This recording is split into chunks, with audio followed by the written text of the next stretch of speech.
IEM Katowice, the first big prestige LAN of CSGO for 2023. When I say prestige events, I'm talking about the majors, IEM Katowice and IEM Cologne, which are the biggest events. These are kind of the crown jewels of the scene that the top teams like the FaZe Clans and the Navis of the world desperately want to win. But this video, I should first tell you, is of course brought to you by Esports Bet, the industry's leading crypto odds matrix, where they still have their classic first-time deposit bonus using my referral link of 50% up to 200 USDT. And did you know they also give you automatically 1% back cashback on all of your esports bets on their sites? Now, you might have seen in the past, I've done these videos for other events. It's going to be an outright odds scenario. So first things first, let me just tell you how you find the outright odds section on Esports Bet, because it's not going to be in the normal game section of CSGO on the Esports Bull. What you're going to do is go to the Esports Bull. So I'm going to do Tether, USDT is my currency. And then when it loads up in a second, I'm going to basically not go where I normally go, which is I normally go here to do CSGO bets, 47 bets, and do like all the first matches. What you do instead is, this is for esports, scroll all the way down past all the games. And even though it's underneath my camera right now, at the bottom, second to bottom, there's going to be two. Bottom one will say Cyber Battle, but then above that, it will say Outright. You're just going to click Outright, and then you're going to get this screen, and you're going to go to the top. By the time you see this video, there'll be probably still at least a day and a bit, so time to still make it. You're going to pick IEM Intel Extreme Masters Katowice 2023 champion. And the key thing to remember here is we're not picking teams that are going to do well, teams that are good. We're asking, can this team win the tournament? And then more importantly, based on how likely it is they win the tournament, are these the right odds? If you think that team could win based on that, is this a good price? That's what I'm going to inform you of right now. And spoiler, I've had a few bangers back in the day. I've had a few I got wrong. Like I didn't think G2 could do anything at the Blast World Final, one of the last big lands. But for example, I did actually have Outsiders when they were 25-1. I did say they were my mega dark horse for the major. So we'll put that out there. So let's start out. I always like to start at the top because for me, this is a betting/form guide. It's not about every single team has to be explained. So obviously the most likely teams to win are going to usually be the teams priced at the lowest odds, right? So let's start at the top. FaZe Clan is the favourite for the tournament based on this betting, and they are 5.263. Now, here's the problem. I agree, of all the teams in the field, I would still bank on FaZe Clan. I feel like there are the most elements there that I can sort of believe in. Like, obviously, as far as I know, they're using Rain for this tournament, so that's very interesting in itself, right? They're going to use the real lineup of FaZe. They looked quite good, I thought, at all the last tournaments of the year. They almost won Blast Fall finals. They looked pretty solid against G2. They actually arguably have G2 the best game of anyone at the Blast World Final. So I still think they are the number one team. The problem here is this. It isn't like the first 6 to 8 months of 2022, where it just seemed, based on how all the other teams worked out, and especially how completely dialed in FaZe was, that they just seemed like it was inevitable they would win. Like Fnatic 2015, the team I often reference them to. This, to me, is more like they're the best team, but I don't feel like they're a lock in the same way. So it's actually the price that's my only concern here. I do still think if I had to pick a team, I would pick FaZe Clan, but I don't know if this price is that great, though. It's not bad. They're supposed to be the favourite the whole tournament, but if anything, this shows you how open this event is right now. So if you want FaZe Clan as well, you think they're going to win, I don't think it's a terrible price. I just think in terms of, like, they're not a lock in the same way as past Navi and FaZe squads felt like they were. I'll probably still take them to win, quite frankly. Then, second favourite, I massively disagree with this, is Heroic. Now, people will know I don't buy that Heroic's actually that good. I thought the major run was one of their best ever performances. They walked on water at times. I thought the Blast fall finals that they won was an incredible match, and they played some great CS. Then obviously they had the standing situation. Now they've come back, looked a little bit shaky with the real lineup again. The problem I have with this team always is I think the firepower's a little bit dodgy. They're not quite like a lock on any home maps in the right way. And then you have the fact that they do live and die off some of Cadian's calls. And so if he ever has a bad half or a bad string of rounds, you can just lose the game straight up off that. So the problem I have is I think they're a much weaker team compared to the likes of a FaZe Clan. So I personally would suggest I do not think they will win this event. And I hate these odds. I do not like 6.25 for Heroic. I think that is just recency bias and people thinking, oh, they're the hot team right now, or loving the Cadian story. I do not think this team is going to make even the final. I'd be surprised if they can crack top 4. Then you have Navi. Look, when you have players like Simple and Look, the others, forget about them. Forget Bit, forget Electronic for now. When you just have simple, you're in with a crack. Like, you're in with a chance. Other people can stand. Their problem, obviously, is this NPL experiment, which still has not come online. It still hasn't quite worked. They're clearly moving all the rules around. You hear every bloody interview, whether it's Blade or Simple or any other player, they seem to stress that they're still working it out, and maybe they would have kept a safety. Oh, it seems like they know they're a mess. So I actually think this is probably the worst time ever to take Navi. Like, the odds don't really justify correctly. They're not a favourite. They probably won't make the final if I had to pick. They look very dysfunctional. And quite frankly, right now, I would want their odds to be probably actually not even on this part of the list. I probably want it to be like 9, 10, something like that. Then I'd take a flyer. Then the raw firepower maybe can come together and you can just do the puncher's chance. I don't buy that Navi's going to win this event. So I don't think the sort of devil number with the 6 on the end is that good, actually. Cloud9, I also think this is a bit whack because Cloud9 just historically don't do that well when the big pressure moments come, and especially the big prestige events, right? When do they win these events? So the problem I have is the idea they're going to win, obviously it's unlikely. Then you look at the odds. The odds aren't terrible. Like, the raw firepower of this team does mean they could fuck around and do it. But we've said that about 1 million lands now. Like, actually, this is a team where the firepower either makes them narrowly win the really big game, or they just lose and someone doesn't turn up. Or it doesn't matter if a Shiro frags or an XR frags, or they sort of take turns to frag. It doesn't really matter often. So the problem with their team is I think fundamentally they're a flawed team. And remember, this is a key detail to add. This team is not playing with the old lineup of Inters, which I thought at least had chemistry in certain maps. They looked like they had nailed because of how he played certain CT spots. Now they've got the Buster experiment where they're bringing back this player who knows how good he is at this point in time, who knows if he's going to fit these roles.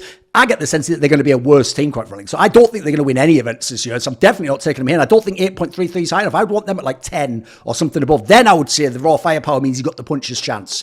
Then we go down to G2. I know I didn't believe in them because of the World Finals. And I still sort of don't. Because here's the problem. The World Finals had the least amount of pressure ever. Because one, a lot of people just don't care about that event. Two, they had Huxley, who it was implied was probably going to get kicked anyway. Three, Huxley had a personal tragedy where someone in his family died before the event. So obviously there was no pressure put upon him since he agreed to still play. So to me, that was just like almost like it was just like a match, a tournament with no pressure. Last place wouldn't have been a big deal. First place in that same sense also wasn't actually that big a deal, even though, by the way, it was incredible and it was somewhat miraculous they were able to win. And in the fashion they did, they looked quite dominant actually. They were slightly edging out even phase and the others. They were looking very good.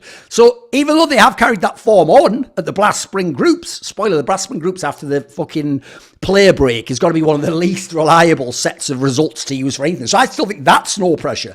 I want to see, because this is the event for me that will actually tell you how good G2 are. If G2 cracks top 4 or they can make the final, they look potentially like they can win, they've got good maps, Nico and Monacy are both going off like top 5, top 10 players, yeah, then maybe they'll be legit, but I don't buy it yet. I still kind of feel like the Huxley thing hasn't been resolved. Yes, 2 of the best players in the world are fragging out, and then even JKS is doing some nice rounding work, and Hunter's all right again. Like, yeah, there's a lot of positives here for G2, but I still don't know that I buy it, especially because this is to win the event. But with that said, the odds I actually think are right. These are some solid odds. Remember, if you're talking 8.33 odds to bet on Nico and Monacy to be 2 of the best players in the tournament, and right now the field is really wide open, and G2 is not just winning series, they're winning series 2-0, boys. They're winning series like 16-9, 16-10. This actually feels like the right price. I think this is a good dark horse. G2 at 8.33. Speaking of good dark horses, this is a terrible dark horse. I think Furia at 9.09 odds. Like, look, Furia A is not going to win the LAN. When do Furia win big LANs? Have I missed something? When have they ever won big LANs? Then you look here, and the odds are only 9.09. Look, K-Serato's a monster. He's not Nico, though. He's not that far off, to be fair, in the last few months. Then, Yuri's still pretty good, but he isn't the Yuri of 3 or 4 years ago. And guess what? He isn't going to have the impact Monacy does. And then the rest of the team's a shamble. And the map pool's somewhat scuffed. I think this team's in a lot of trouble. So I don't think those odds are anywhere close enough. And I don't think they're going to win either. I would genuinely want this team, Furia, to be like 15 odds or something. And even then, I might not do it. So I would say stay clear of Furia if I'm you. Then we go down to Outsiders, the major champions. But as I told you, that was the peak. Now, look, I do love Outsiders as an underdog, though. Like, I don't think they will win this event, but I think 9.09, that's probably the right odds for this team. This is another one of the dark horses I would potentially consider, but I'd actually consider them not necessarily at the top of my dark horse list. Like, the other problem is, Can they do it in the big playoffs at Katowice when they're playing real teams, when they have to play a FaZe or a Navi or Vitality? If they have to play these teams in a big playoff match, will they make it? I don't know yet. Like, I don't know if Fame will hold up and Flit will frag out in the same way he did. The major was great, but they did play some weaker opponents. So I think this is actually a pretty good outsider. The odds, maybe I would actually personally like them a little bit higher, but I get that they did just win the major. They did nothing at the Blast World Finals, but don't worry about that. So I don't hate these odds, 9.09. They are a team that have a style. You could see a world in which they somehow got to win. It's just, I do also think they do need some upsets from other teams, which is why they're deservedly high odds, because I don't think if you just put them head to head with the top 3 or 4 teams in the world, they're going to win all those games. I don't think they are, unfortunately. Then we come to what I think is a fucking amazing dark horse, which is, I actually think Vitality at 10 odds is really good. Now look, they haven't fixed their problems yet. I know you're going to go, what are you talking about? Spring Group sucked awesome. Like, Spinks was fragging out. In fact, every player was fragging out. That's the problem, guys. If it's just that they'd figured out the Spinks thing in the offseason, then yeah. If they have Spinks and Zewu, how he played last year, then they can do it. We saw at Pro League, they could be a team that could win this event. In fact, there's probably like 6, 7 odds, right? 5 odds maybe. No, because the problem is every single player on that team overperformed at the Blast Spring Groups, including Zewu. And part of the reason why is 2 of the 3 teams they played were Evil Geniuses, Whack, and Astralis, which is pretty whack at the moment with the brand new player Boss. Then who was the other player? Heroic, who actually sort of started the year slumping. So I just don't buy these results. Like, the entire team can't just be fragging out. They haven't fixed the whole squad. So Vitality, I always thought they actually played a little bit bad after Pro League, like unusually bad because of the Spinks problem and then some of the issues of the map pool. But I do think right now, for how wide open it is, for how mega Zewu is at the moment, and the fact that they seem like they're getting some more signs of life, I think actually a 10.00 is pretty good. I know this team get removed, not just, I think 10.00, that's pretty good. 10-1 odds for a team that could do it and could easily have the MVP of the tournament in Zewu, by the way, with a deep run anyway. So I think that's a steal in my opinion. I think that's actually a pretty nice one. Team Liquid, I hate 10.0. Like, I actually think Team Liquid right now, they're not winning this tournament. Like, in what conceivable universe do they win the tournament? Even if everything goes well, do they win this IEM Katowice? They don't, do they? So now we have to look at the odds. And 10.0, bullshit. Bullshit. I've just told you all these other ones. If you want one of these outsiders around there, go with Vitality or G2 or maybe a cheeky Outsiders. Team Liquid doesn't have the style, the map pool, the raw firepower consistently, because they only ever get 2 out of the 3 of like Naf, Unleash and Yukindar have a good game. And at the moment, it's just Naf consistently. It's like Yukindar and Unleash take turns. And Yukindar just has games where he's like the best entry possible, and then he has games where it doesn't work at all, and then everyone's like, bloody nitro. It's ridiculous, the level of bias when viewing this team through a lens. I think this team peaked at Pro League. That's why I said they're overrated. They shouldn't win any lands, quite frankly, this year. I don't think they're winning this one, and 10 isn't enough. I want like 15 or 20 if you want me to gamble on Team Liquid. Then we go to Mouse. Obviously, people know I'm always going to be down on Mouse because I still think, actually, look, they're doing a good job proving me wrong the way you should. Gradually climbing the ladder competitively, going from good online in an academy to like good in group stages, then make some playoffs, then have the odd playoff upset, the odd playoff run, then get a little bit deeper. The question is, can they win it or no? And the problem I have is this. They've had the honeymoon periods. They've had the new players come in. Like, if anything, some of the other teams in about 3-4 months, in my opinion, are going to get much better. So I don't think right now, look, they are probably a crazy dark horse to make like quarters of this tournament and go, wow, look at that run. Wow, how did they do it? Or maybe if they have the game of their lives, semis, but they're not making the final, they're not winning. And as a result, 15.385, no. For me, genuinely, I wouldn't bet on them unless it was like 30 or something, or maybe even more, because I also think the lack of experience just kills them dead. Like, so many of these other squads at least have pieces that can maneuver and know what it's like to be in that match. They don't. They really don't. Then you have Team Spirit. I know a lot of people love them. Look, they're not winning the event. I also think fundamentally they're structurally flawed. They have some good players, some pretty good players in certain cases. I don't believe in the IGL aspect, so I don't think 16.66 is good enough. OG at 20. Look, they do have the firepower in theory to do it, but the IGL issue's still a problem. They do somewhat still live and die off how good Dexter is. He isn't the best player or the best AWPer in the world, and so 20-1 odds. Look, the odds are nice, but I just don't see any way they can actually do it. Like, I don't see there's a fundamental way they can have their best day and win the tournament. Fnatic, look, their problem is, in theory, the team cohesion is better than OG, but they've got less of the firepower, so I also think that's not good enough odds, 20-0. NIP at 25-0, 25-1. This is a really big dark horse, but I tell you what, 25-1, I don't think this is bad. In fact, right now, just to show you, I'll pop a little cheeky, what should we put on this one? We'll just do 100 USDT just to show you it's a cheeky outlier, right? We'll put it onto NIP to win IEM Katowice. Now, this is obviously a crazy one because remember, NIP is not using Hampus. They do have the head trick kid in who came from like the Navi Academy squad, the AWP, who's trying to be the next Simple. Well, after Modesty, he was the next Simple, but yeah, the second to next Simple in line. And then obviously the main drama is Hampus had to go out the lineup, their lurker, and they brought in Config, who would potentially have stood in for FaZe Clan at Blast, but there's that whole shenanigan with the sub rules and how it was interpreted by Blast. And basically, I think actually that while the team coherence-wise might not be as good as they probably would have been with Hampus, the raw firepower of Config and what he could potentially do with Alexi B, I think is really exciting. People might know I've always wanted Config to play with Carrigan, and I think Alexi B is in the mold of Carrigan, how he IGL. So I think this is potential here is that this could be a really interesting lineup. I don't know how good the head trick guy is going to be because he just looked a bit all right so far. He hasn't blossomed, but Config, I do think he can drop in, plug and play, and be a big fragger. And then you've got some good pieces. Rez is getting in good form again. The other pieces in the squad look solid. Like, I actually think this is a pretty interesting one. Look, will they win the tournament? Like, there's a reason they're 25-0. But of all the dark horses, I could see this team having some crazy honeymoon with Config. Look, winning the tournament's unlikely, but for 25-1 odds, I don't mind that. Like, if you want a miracle, this is the outsiders at the major type. Pick this one if you want. So that's why I've done the cheeky bet there just to show you.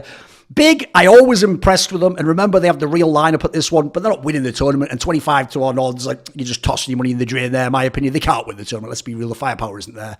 ENCE also has had issues. Now, they're not actually a terrible one. It's just that 25, I'd probably want it more like 35 or 40. Then I'd maybe consider ENCE. Because again, I could see everything coming together perfectly. But like, who's going to be the MVP of the tournament? Like, Son Pius? You know what I mean? Is Dichab going to be the MVP of IEM Katowice? Probably not. So then what are they going to live and die on? The map pool, Snap yelling? They're just not quite strong enough. They could maybe make the playoffs, but win the tournament, odds aren't high enough either. Sprout has that scenario where they got that player, they got another Romanian player, they got that guy Zello, and swapped out Slacks, if you remember. Let me think. They were never that good anyway, and let's be real, there's no world where they're winning, so I don't even care about 35. Same for Payne. You can put that in a million, mate. I'll never pick it. It's not there, is it? EG, are you having a laugh? It shouldn't even be 66. That should be like 150-1 in my opinion. There's no universe they can win. Complexity, 83, probably also not high enough. Don't take them. MIBR, they've changed some players, which is interesting. Still not high enough. Permitter is the like random fucking Polish team that no one knows that somehow beat out all the Polish teams with the known team. I'm amazed they're not last, by the way. That shows how much disrespect for like Greyhound people have. No one believes in Greyhound from Australia and IHC from, isn't it like Mongolia or something? No one believes in them, and I personally would not put on them. Like, even 500-1 isn't good if you'll never do it. Like, the problem is the format, remember, is all these double lame and then into the bracket and you're on stage and kind of, there's no universe. This isn't the type of tournament you could fluke like that. This isn't the scenario. So I think those are all terrible. So yeah, to summarize, like, favourites, yep, FaZe. I think they're the only true favourite. Then I think you take G2 and Vitality as your dark horses, maybe outsiders if you're just a big fan of their style, you want a little sweat in all those close games. Avoid teams like Liquid, etc. NIP if you want the crazy dark horse with enormous odds just to give yourself a really crazy sweat. Aside from that, I'd largely just stay away from the rest. I think those are the main ones for me. Oh yeah, by the way, as an aside, look, it doesn't matter because they're irrelevant anyway, but remember, EG doesn't have Cirque anymore. They have that Wiz guy instead. So there's the thing. By the way, if you're a brokey who doesn't have any cash to put into EsportsBet, obviously, they have the DJT and that World's Prediction Series contest, right, that they run with all the prizes. Well, at the moment, every day you log into EsportsBet, all you have to do is log in with your account. They will give you 600 DJT free that you can then use to play in contests and potentially win prize money. So there we go. I think FaZe will be the outright winner of IEM Katowice.